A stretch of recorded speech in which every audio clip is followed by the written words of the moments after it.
Well, experts are also worried about ransomware and credential harvesting, which is used to steal money from your bank account. Officials saying it's a good time to ensure you have strong passwords with two-factor authentication and to always double-check any links before opening them. So I'd like to welcome in James Turgal, former FBI Executive Assistant Director and Vice President of Cyber Risk and Strategy at Optiv Security. Thank you so much for your time today. This concerns a lot of people, and it is real. It's a real concern of a possible massive cyber attack. How extensive could it be? What are some of the most vulnerable areas? Well, thank you for having me. Yes, this is a very serious situation that we're facing now. The types of Iran is well-documented history of targeting government entities, critical infrastructure, financial institutions, just like you're indicated before. But they also have a tremendous experience with private enterprises as well. We're talking website defacements, deep fake propaganda videos, wiperware, hermetic, what they call in-destroyer wiperware, where it will attack an organization and literally delete everything. When you start to look at what groups have done, Iranian groups have done, such as a group known as Cyber Avengers, in the last year and a half, they have proven to be the Iranian government's most prolific hacker. This is the group that's focused on the industrial control systems.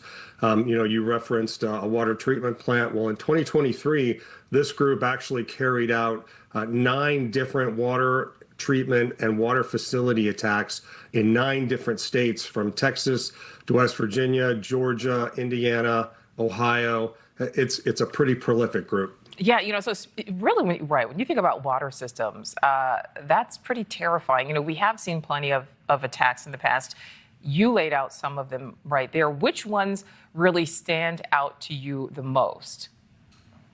So certainly, one of your previous speakers was talking about the healthcare industry, right? I work a lot with our healthcare clients, and those to me are the most terrifying. A lot of organizations and a lot of people think that cybercrime is no one dies. It's a victimless crime, and that's absolutely not true. I've worked cases where you have hospitals that are being attacked, and in fact, in 2017, I worked the NotPetya wiperware attack against the British National Health Service, where they did have to remove people from hospitals and send them elsewhere, and there were deaths from that as well. So the critical infrastructure is a huge area. Our water supply, our food supply, and certainly the healthcare industry are the big targets for me. So, James, how are these foreign adversaries able to wage these attacks, whether it's, these massive, large-scale attacks or the smaller ones? So, with let's dive into the water and the facility and the water treatment plant. There's a number of different what they call industrial control systems, ICS systems.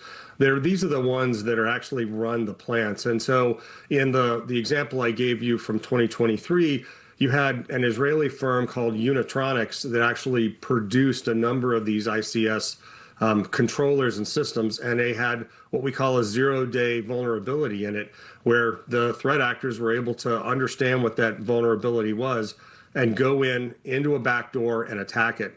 And so you mentioned earlier, right, there's credential harvesting, there's certain 0-day types of actions, types of backdoors inside both software and hardware. In the water treatment plant examples, those are hardware backdoors as well. So this is how they gain access to the systems, right?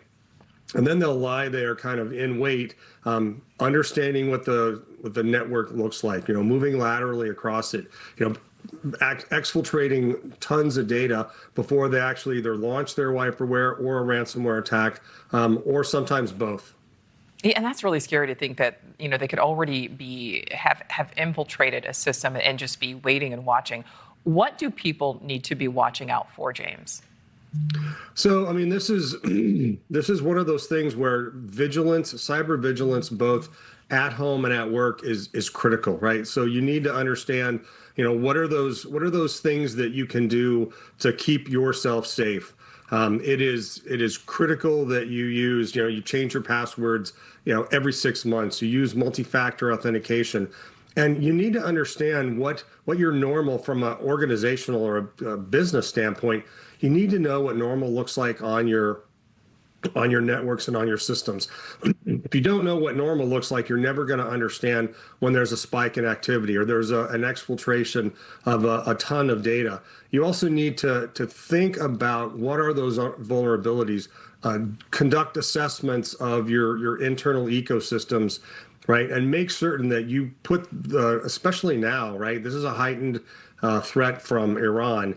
You absolutely need to understand what those vulnerabilities are. You have to actively patch those vulnerabilities, right? And you need to stay vigilant. You're going to see a ton. AI is now allowing threat actors like Iran and their proxies to send out spear phishing and phishing campaigns at an alarming rate and at scale. And these are really well written. There's no the context is perfect. The grammar is perfect. So you really need to be vigilant. All right, James, I don't want to be negative, but do you think some type of extensive cyber attack is almost inevitable at this point, either from Iran or from another U.S. adversary, or even, from within, our own borders? So certainly, yes. I mean, what you read the papers for those who still read papers. You see it on the news. There's a ton of cyber attacks going on out there, and most people think about those attacks in isolation. It was against a particular victim company or a victim, city or a state agency. There's a lot of coordination among these threat actors, and so we're actually seeing mass cyber attacks hitting individual companies and hitting individual organizations trying to exfiltrate that data. It's frightening to think of the billions of records that are out there being sold on the dark web, and you've got nation-state threat actors like Iran, China, creating actual U.S. personas, online personas. We see it again in North Korea with their groups creating online personas and actually applying for IT jobs, remote IT jobs in the U.S. And so we're experiencing just what you're talking about now. All right. Well, James Turgal, really appreciate your insight. Thank you. Thanks for having me.